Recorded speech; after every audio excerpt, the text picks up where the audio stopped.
What have you learned about the implementation demands or issues that people should be thinking about when they're maybe considering the prospect of bringing LBQ into their school or their classroom, particularly for leaders, I think?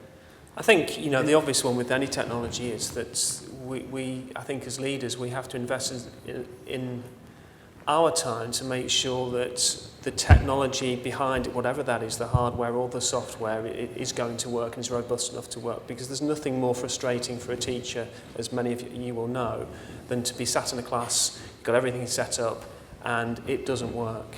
So that has got to be robust, and we have to be secure as leaders that everything is going to work, and we have to support our colleagues throughout school, whether that's technicians or teachers, to ensure that happens. So I think that's absolutely number one.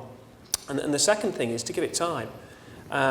Unfortunately, in education, we try to do things far too quickly, too often, and I think we pay a price for that we don't do things properly sometimes, we don't do things thoroughly.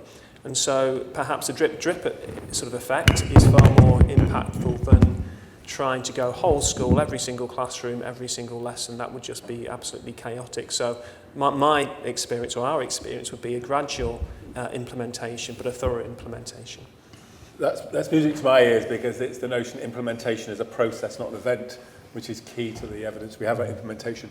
Andy, what about when you introduced this or worked on this in Blackpool?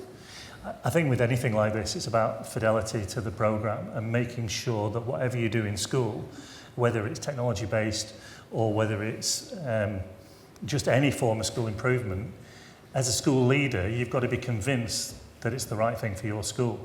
And when you've made that decision, it's about following that through and walking the walk and talking the talk about it.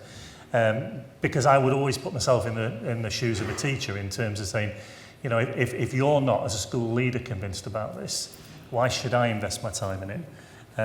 So I think it's really important that we understand what it does. We've got an evidence base for it, and we can keep coming back to that to make sure that if there's any doubts about it at all, that we're able to deal with that.